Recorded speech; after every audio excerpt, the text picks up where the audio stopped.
Question 1. L'emballage des médicaments potentiellement dangereux pour la conduite comporte un logo triangulaire. A. Oui. B. Non.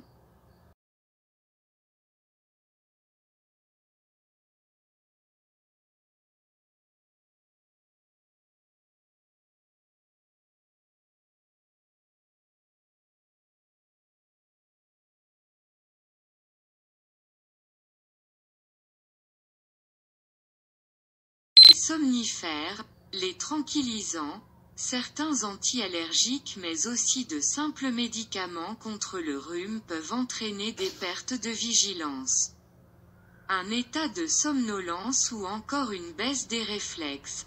Pour cette raison, une signalétique composée de 3 logos triangulaires apposés sur l'emballage des médicaments permet d'alerter très clairement sur le niveau de risque potentiel lors de la conduite d'un véhicule.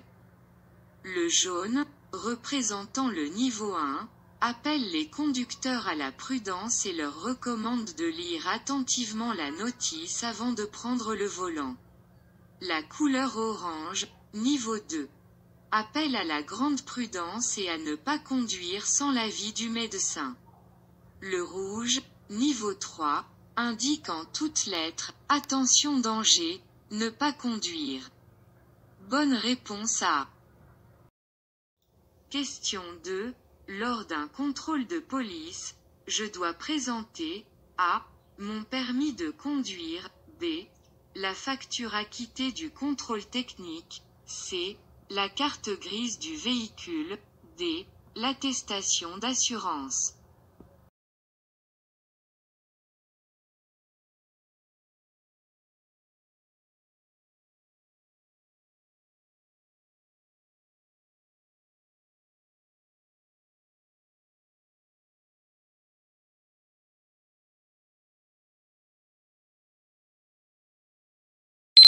Lors d'un contrôle de police, plusieurs documents attestent de la régularité du véhicule et de son conducteur. Le permis de conduire permet de vérifier l'identité du conducteur et son aptitude à conduire le véhicule à bord duquel il se trouve.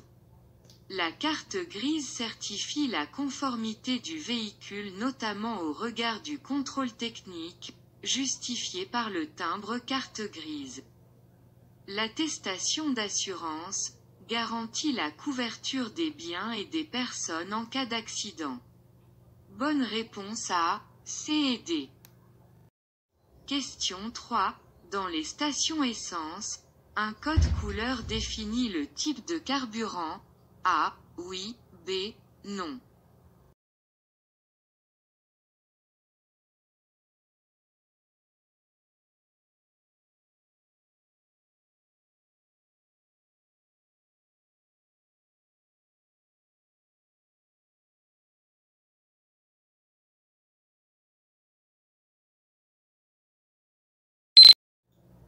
Si je me trompe de carburant, je risque d'endommager gravement mon moteur. Pour éviter l'erreur, plusieurs indices permettent de faire le bon choix à la station essence. Un code couleur permet de différencier les différents carburants, le vert pour l'essence sans plomb, le jaune ou le noir pour le gasoil. En plus de la couleur, une étiquette est présente sur la trappe à carburant du véhicule. Enfin, la taille des pistolets est également différente d'un carburant à l'autre.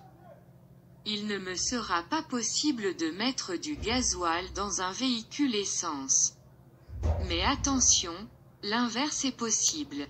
Bonne réponse à Question 4. Pour dépasser ce cycliste, je dois laisser un intervalle minimum de A.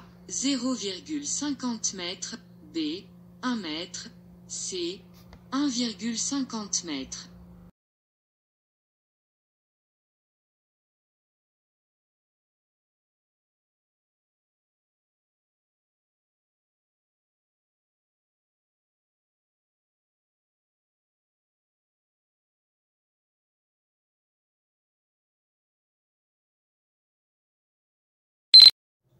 Pour éviter de déséquilibrer ou d'accrocher un cycliste lors d'un dépassement, je dois laisser un intervalle latéral suffisant. Hors agglomération. Cet intervalle de sécurité doit être au minimum égal à 1,50 m. Bonne réponse, C. Question 5. J'effectue un long trajet, il est conseillé de faire une pause toute, A. Les 2 heures, B. Les 3 heures, C. Les 4 heures.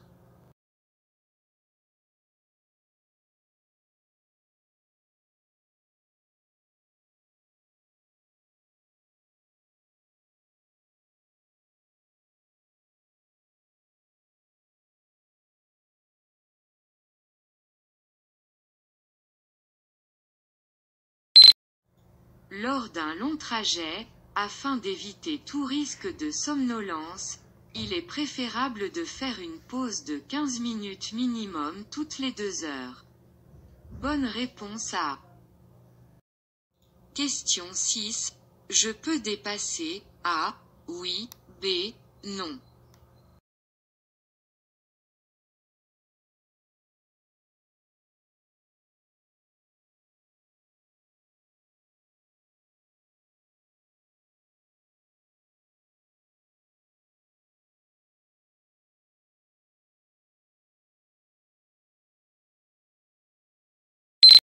Je circule sur une chaussée à double sens.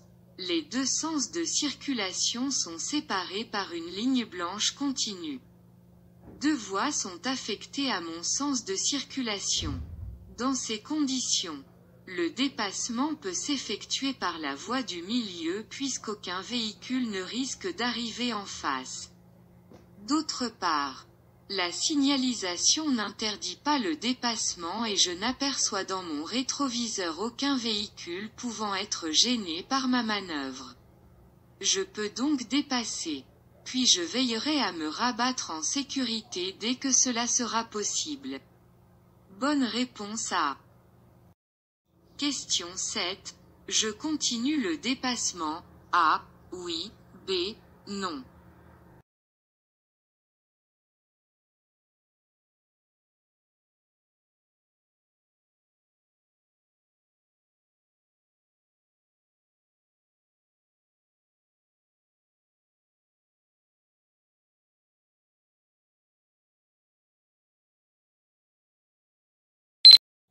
Je circule sur une chaussée à sens unique comme le confirme la ligne de rive continue sur la gauche. Je dispose donc de 2 voies de circulation qui facilitent le dépassement. D'autre part, dans cette situation aucun panneau n'interdit ce type de manœuvre. Je continue le dépassement en restant toutefois attentif à bien respecter la limitation de vitesse indiquée. Bonne réponse A. Question 8. Dans un véhicule équipé d'une boîte automatique, le mode D correspond à la marche avant A. Oui, B. Non.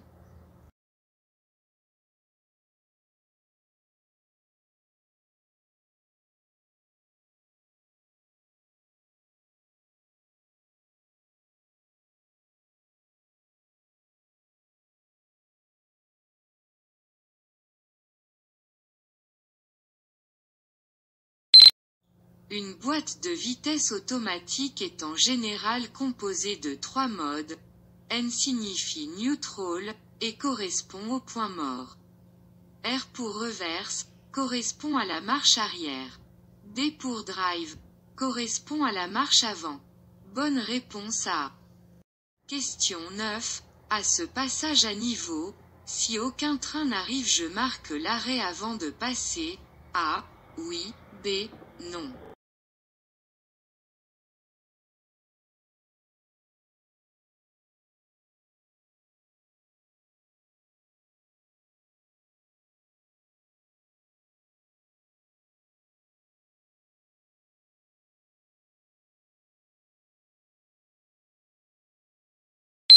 J'arrive à hauteur d'un passage à niveau sans barrière. Le panneau du haut indique qu'une seule voie ferrée traverse la route. Il est associé à un panneau stop.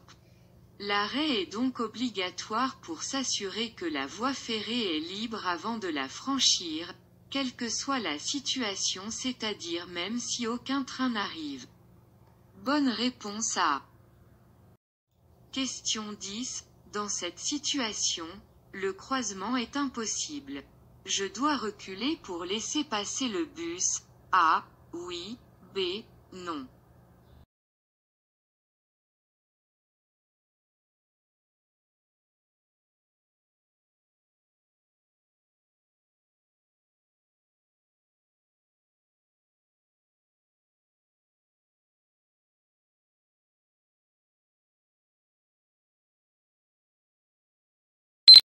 Lorsque le croisement est impossible, c'est au véhicule le plus maniable d'effectuer les manœuvres nécessaires pour faciliter le passage.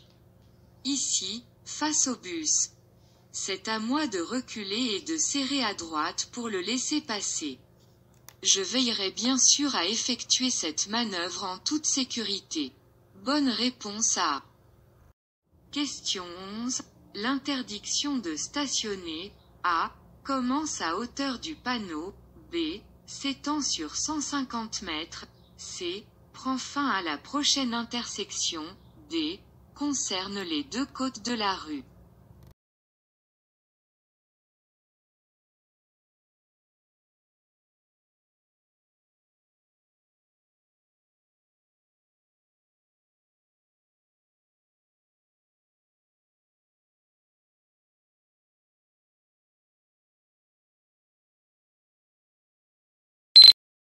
Ce panneau indique une interdiction de stationner. Cette interdiction commence à hauteur du panneau. Elle s'applique uniquement du côté de la rue où le signal est implanté et prend fin à la prochaine intersection. Bonne réponse A et C. Question 12. Je circule hors agglomération. Pour dépasser ce piéton, je dois laisser un intervalle latéral d'au moins A. 0,50 m, B.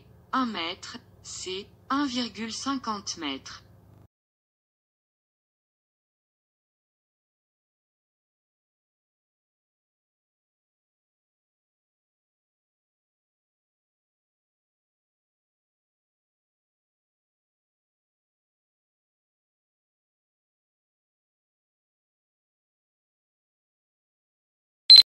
Hors agglomération, pour dépasser un piéton, je dois laisser un intervalle de sécurité d'au moins 1,50 m.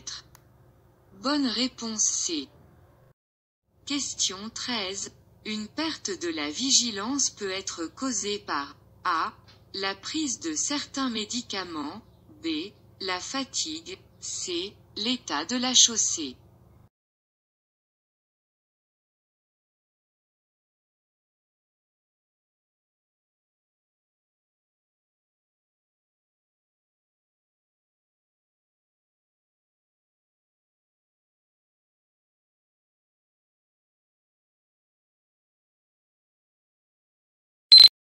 La prise de certains médicaments, d'alcool, de drogue ou encore mon état de fatigue peuvent modifier ma vigilance et augmenter le risque d'accident.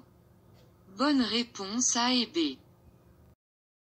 Question 14. L'aide au freinage d'urgence est obligatoirement liée à la présence d'un système d'anti-blocage de roues.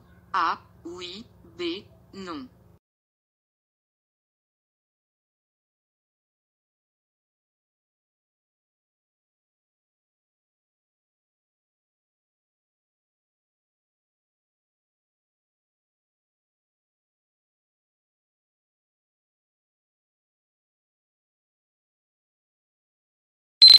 L'AFU détecte le passage anormalement rapide de la pédale d'accélérateur à la pédale de frein. Dans les situations d'urgence, couplé à l'ABS, il amplifie au maximum le freinage sans bloquer les roues. En cas de déclenchement de l'AFU, les feux de détresse s'allument automatiquement. Bonne réponse A. Question 15. Un stage de sensibilisation à la sécurité routière, me permet de récupérer au maximum A. 3 points, B. 4 points, C. 6 points.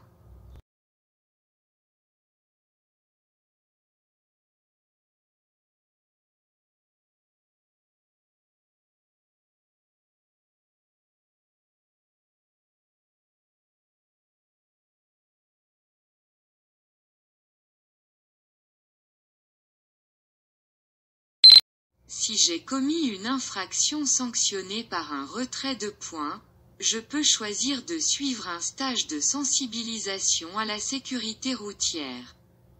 Ce stage me permet de récupérer jusqu'à 4 points dans la limite des 12 points. Je ne peux suivre qu'un stage par an. Bonne réponse B. Question 16. Ce panneau indique une succession de virages. A. Oui. B. Non. Le premier virage est C. À droite. D. À gauche.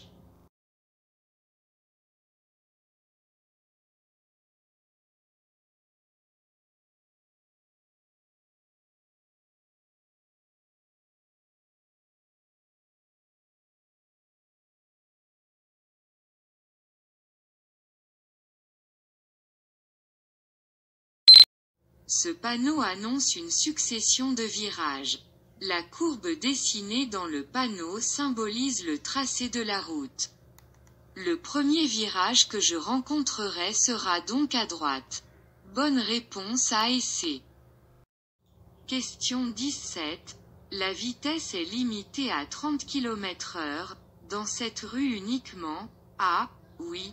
B. Non. Dans les rues adjacentes. C. Oui. D. Non.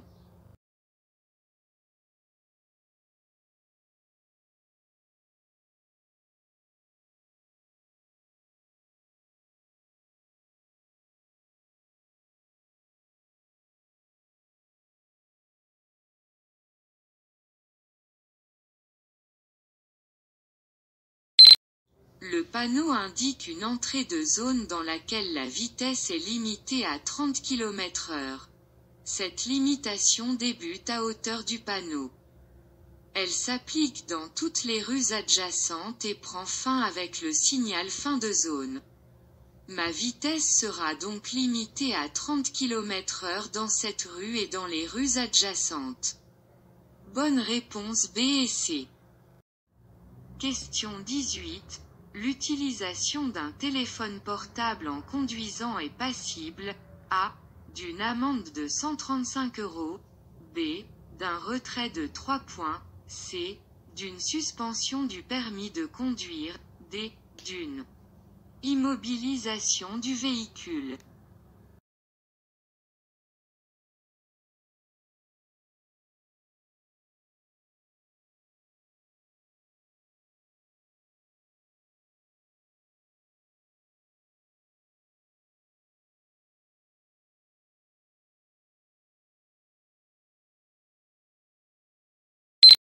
Au volant, pour assurer ma sécurité et celle des autres, tous mes sens doivent être en alerte. Or suivre une conversation téléphonique requiert mon attention et réduit ma vigilance. Il est donc strictement interdit de téléphoner en conduisant, y compris en utilisant des oreillettes ou des kits mains libres. En cas d'infraction, je suis passible d'une amende forfaitaire de 135 € et d'un retrait de 3 points sur le permis de conduire. Bonne réponse A et B. Question 19. Dans cette situation, A. Je ralentis, et je m'arrête. B. Je ralentis, et je passe.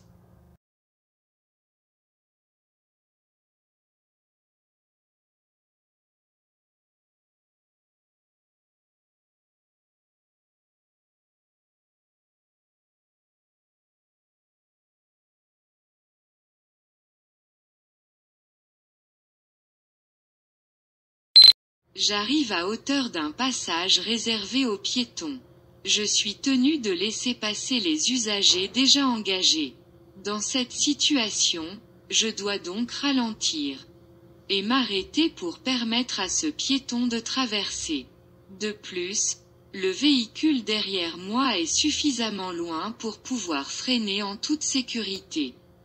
Bonne réponse A. Question 20. Je suis propriétaire d'un véhicule en état de circuler. J'ai l'obligation de souscrire une assurance automobile. A. Oui. B. Non.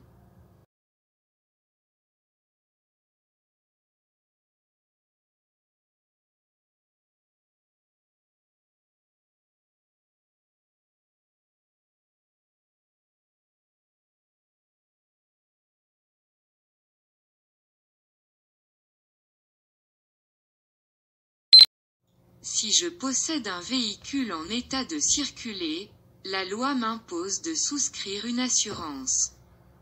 Celle-ci doit comporter au minimum la garantie responsabilité civile dite « assurance au tiers ».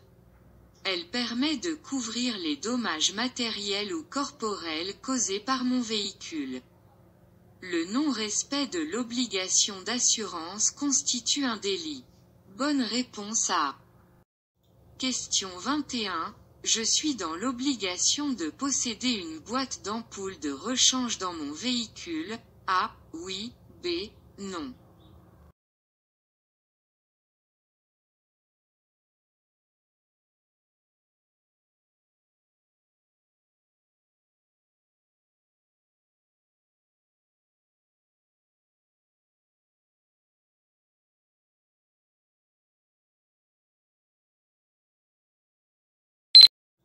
En voiture, toute panne peut menacer ma sécurité et celle des autres usagers. Posséder une boîte d'ampoule permet de faire face à différents imprévus. Cependant, le code de la route ne prévoit pas l'obligation de la présence d'une boîte d'ampoule de rechange dans le véhicule. Les forces de l'ordre ne peuvent donc pas me verbaliser sur ce seul motif. En revanche, le constat du non-fonctionnement des ampoules est, lui, soumis à sanction. J'ai donc tout intérêt à pouvoir immédiatement changer une ampoule grillée. En conclusion, je ne suis pas dans l'obligation de posséder une boîte d'ampoules de rechange, mais cela est fortement conseillé. Bonne réponse B. Question 22. Sur un pneu, ce témoin permet de mesurer l'usure de la bande de roulement. A. Oui. B. Non.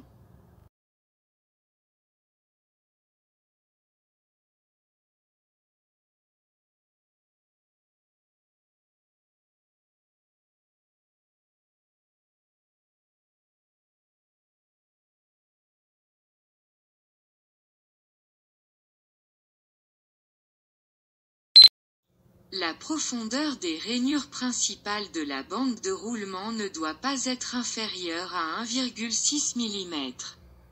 Lorsque la gomme atteint ce témoin d'usure, la profondeur de 1,6 mm est atteinte.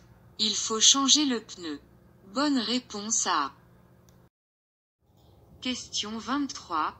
Il manque de l'huile moteur. Pour en ajouter, je dévisse le bouchon. A, B, B, C, D, D.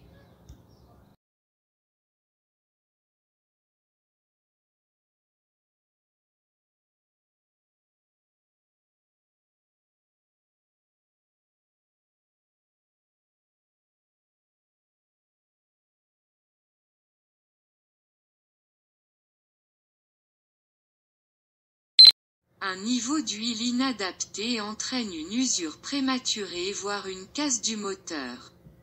Il faut donc régulièrement le vérifier. Pour cela, il suffit de tirer la jauge dont l'anneau dépasse du réservoir d'huile, l'essuyer avec un chiffon et l'y replonger. Puis vous devez de nouveau retirer la jauge et vous assurer que le niveau d'huile se situe bien entre le mini et le maxi. Cette opération s'effectue toujours moteur à froid. Pour compléter le niveau d'huile moteur, il faut dévisser le bouchon A qui correspond au réservoir d'huile. Le bouchon B permet d'accéder au liquide de frein. Le bouchon C concerne le liquide de refroidissement. Quant au bouchon D, il correspond au lave-glace. Bonne réponse A. Question 24. Je dois m'arrêter sur le lieu d'un accident. Si les secours sont déjà présents, A. Oui. B. Non. Si je suis le seul témoin, C. Oui. D. Non.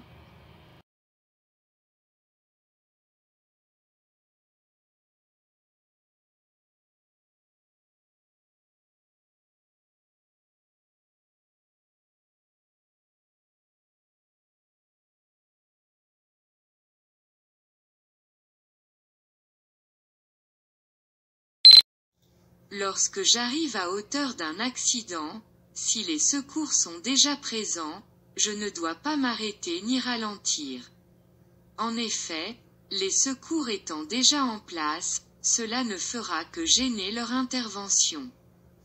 En revanche, si je suis le premier et seul témoin, j'ai l'obligation de m'arrêter quelles que soient mes compétences en matière de secourisme. En effet, il me suffira d'appliquer le principe du PAS, protéger, alerter, secourir, qui consiste simplement à baliser le lieu de l'accident pour éviter le suraccident.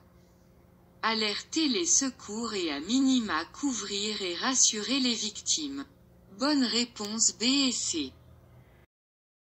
Question 25. Hors agglomération, pour signaler ma présence, je peux faire usage de l'avertisseur sonore de jour. A. Oui. B. Non. De nuit. C. Oui. D. Non.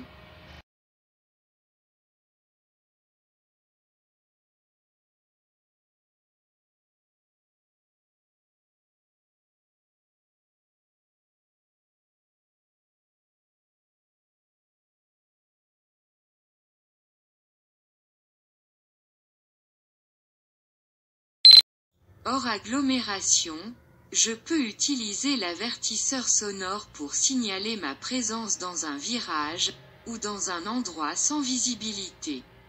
En revanche, la nuit, il est interdit d'utiliser l'avertisseur sonore, je ferai plutôt usage de mes feux pour signaler ma présence. Bonne réponse A et D. Question 26. La nuit, les accidents corporels sont plus nombreux, A. Oui. B. Non. Plus graves, C. Oui. D. Non.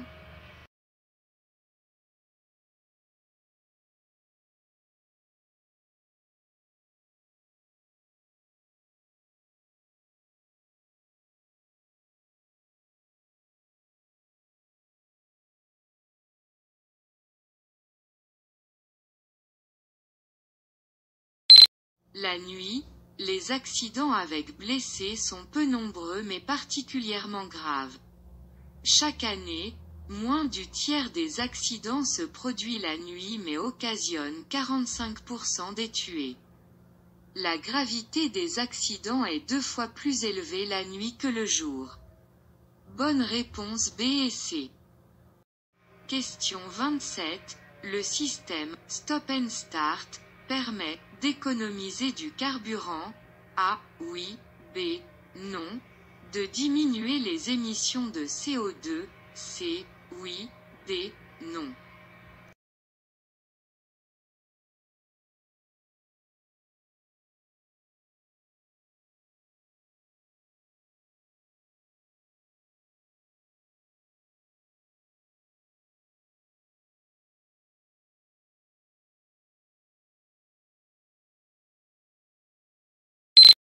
Le système Stop et Start est un dispositif d'arrêt et de redémarrage automatique du moteur d'un véhicule, qui permet d'économiser du carburant et de réduire la pollution. Essentiellement dans les embouteillages et aux feux rouges. Le principe est simple. En circulation lorsque le véhicule est à l'arrêt et que le conducteur met son véhicule au point mort. Le système place le moteur en veille. Pour avancer de nouveau, Il suffit de débrayer et le système déclenche électriquement le redémarrage du moteur. La consommation et les émissions de CO2 peuvent ainsi être réduites jusqu'à 15% en cycle urbain aux heures de pointe. Bonne réponse A et C. Question 28. Je peux ouvrir la portière pour quitter mon véhicule? A. Oui. B. Non.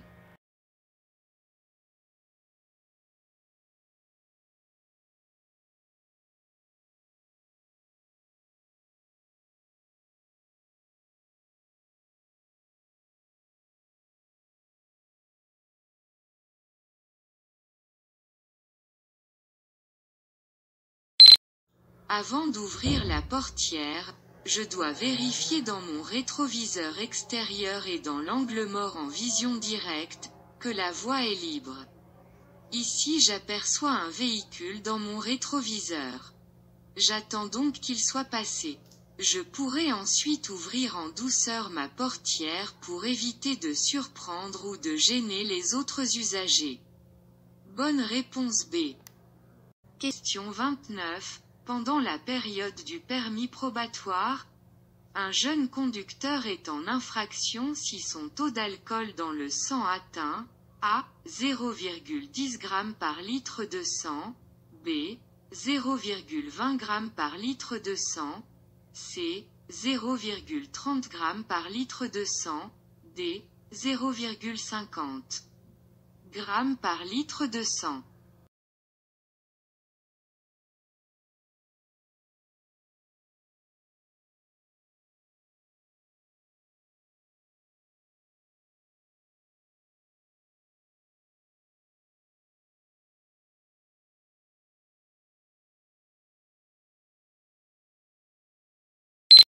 Pendant la période du permis probatoire, un jeune conducteur est en infraction dès que son taux d'alcool atteint 0,20 g par litre de sang. Ce taux a été fixé pour tenir compte de l'alcool pouvant être présent dans l'alimentation comme par exemple dans certaines pâtisseries. Pour autant, sachant que dès le premier verre d'alcool, le taux peut atteindre 0,25 g par litre de sang, le jeune conducteur doit s'abstenir de boire pour éviter d'être en infraction en cas de contrôle. Bonne réponse B. Question 30. À la prochaine intersection, je tournerai à gauche. Je me prépare à céder le passage aux usagers venant A. de droite, B. en face, C. de gauche.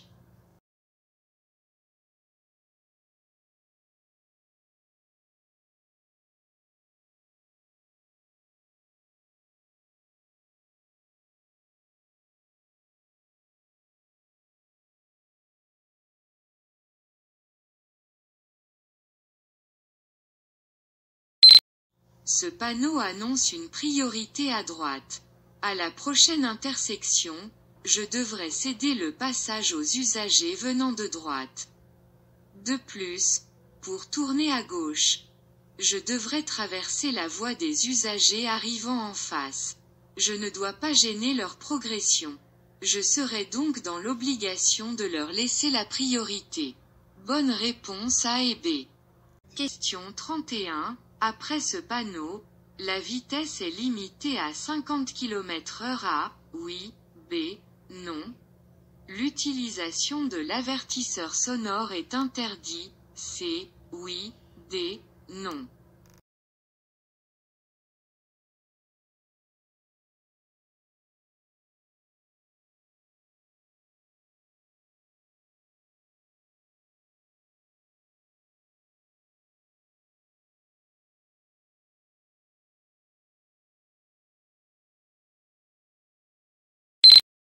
Le panneau d'entrée d'agglomération suffit à lui seul à limiter la vitesse à 50 km/h et à interdire l'utilisation de l'avertisseur sonore dans toutes les rues de l'agglomération.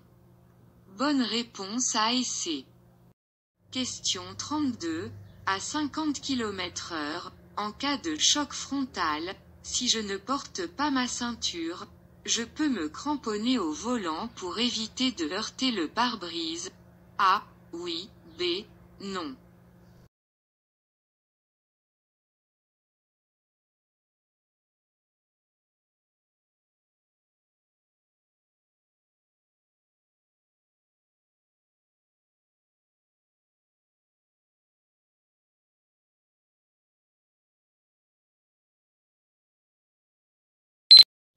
Dès 20 km/h, un choc subi sans ceinture peut être mortel.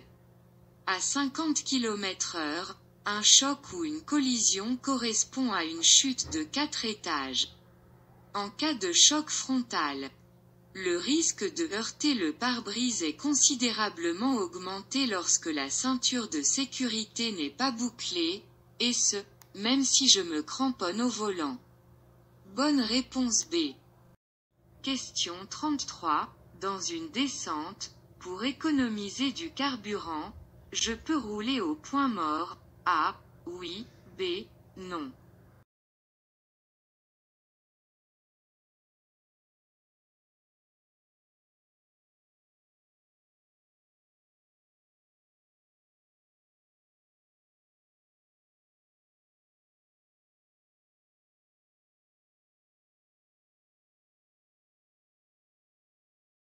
Lorsque je roule au point mort, le moteur n'est plus relié aux roues, pour autant le moteur qui tourne au ralenti continue à consommer du carburant. Il n'y a donc pas d'économie d'énergie.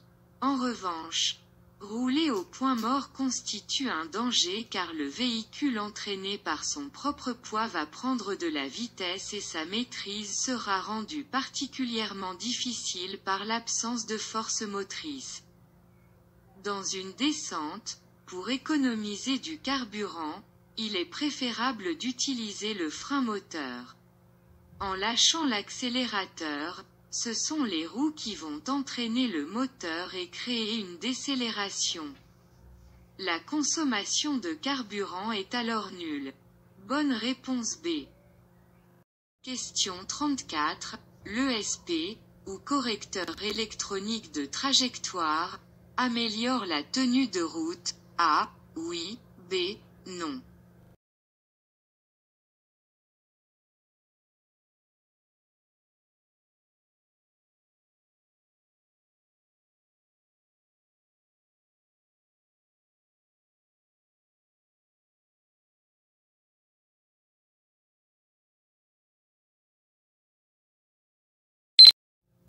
L'ESP est un équipement de sécurité destiné à améliorer le contrôle de trajectoire. En détectant la perte d'adhérence, l'ESP va agir sur le freinage d'une ou plusieurs roues et ainsi influencer automatiquement la trajectoire du véhicule. L'ESP améliore donc la tenue de route. Mais attention, il ne permet pas de réduire les distances de freinage. Il ne compensera donc pas un comportement dangereux, et une vitesse trop élevée. Bonne réponse A. Question 35. Dans cette situation, je peux utiliser l'avertisseur sonore. A. Oui. B. Non.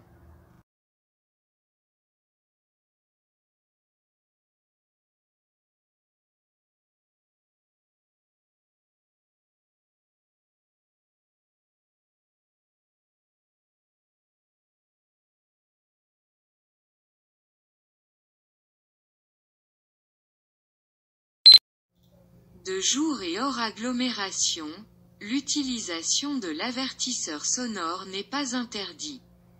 Dans cette situation, le manque de visibilité en justifie l'usage. En effet, sur cette route étroite, en utilisant l'avertisseur sonore, je pourrais signaler ma présence aux usagers arrivant en face. Bonne réponse A. Question 36. Pour stationner dans une descente, il est préférable de tourner les roues du côté du trottoir. A. Oui. B. Non.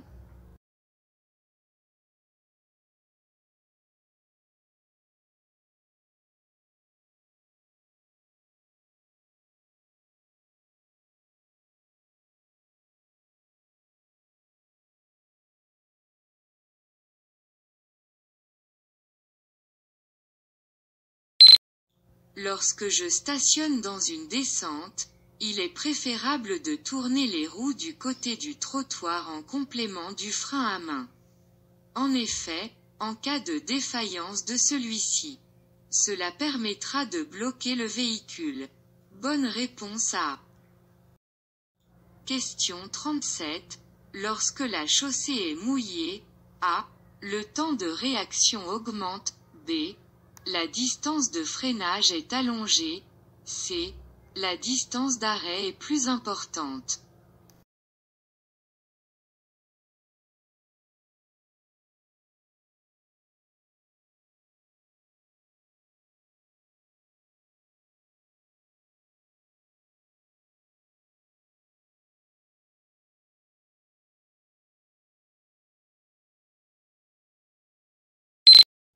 La distance d'arrêt est égale à la distance parcourue pendant le temps de réaction à laquelle il faut ajouter la distance de freinage. L'état de la chaussée n'a pas d'influence sur le temps de réaction du conducteur.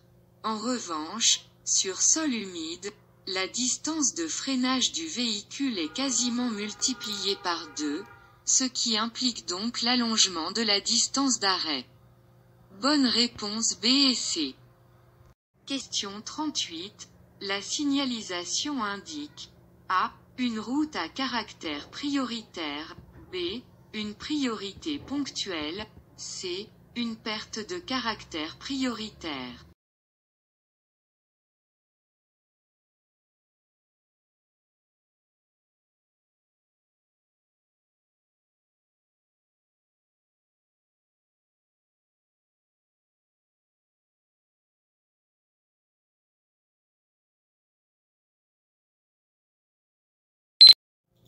Ce panneau met fin au caractère prioritaire de la route sur laquelle je circule.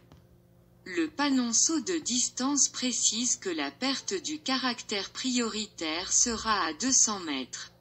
Aux prochaines intersections, je devrais donc me préparer à respecter les règles de priorité qui me seront indiquées par la signalisation en place.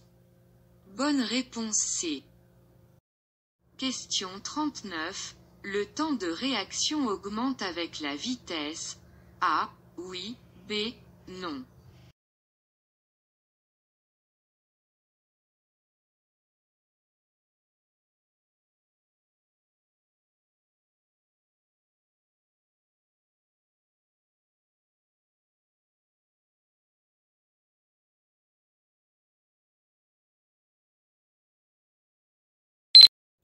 Le temps de réaction correspond au laps de temps qui s'écoule entre la perception d'un événement et son effet sur mon comportement. Le temps de réaction est en moyenne estimé à 1 seconde. Il augmente par la prise de certains médicaments, de drogue ou d'alcool ainsi que par la fatigue. La vitesse n'influe pas sur le temps de réaction mais sur la distance parcourue pendant celui-ci. Bonne réponse B. Question 40. À puissance égale, un véhicule équipé d'un moteur essence consomme moins qu'un véhicule équipé d'un moteur diesel. A. Oui. B. Non.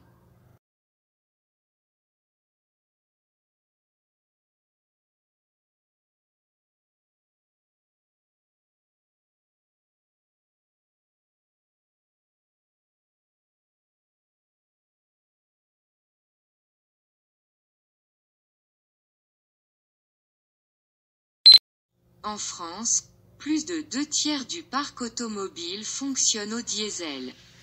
Moins cher à l'achat qu'un véhicule équipé d'une motorisation essence.